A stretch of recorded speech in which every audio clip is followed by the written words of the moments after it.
Glitz Glam Fam! Thanks for tuning in. Guess what? Special treat! Spoiler alert for May! I've never made a spoiler video, but here we go.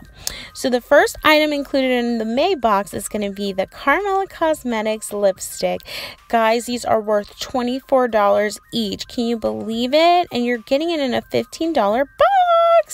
So for a limited time only, subscribers are allowed to choose their own shade. So you want to check your email, subscribers, and let us know which shade you like the best so that we can give it to you. And the next item is going to be the SAUCEBOX Cosmetics single shadows. Guys, these are huge. The pans are huge. There are a couple different variations that are going to be available, so you're going to get a nice surprise. And the next item is Dainty Cosmetics lashes. They retail from $3 to $7 and they're so light and fluffy.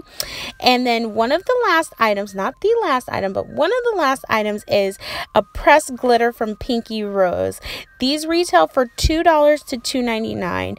But they are gorgeous. And guys, that's not it. There's more. So you want to subscribe, GLITZGlambox.com.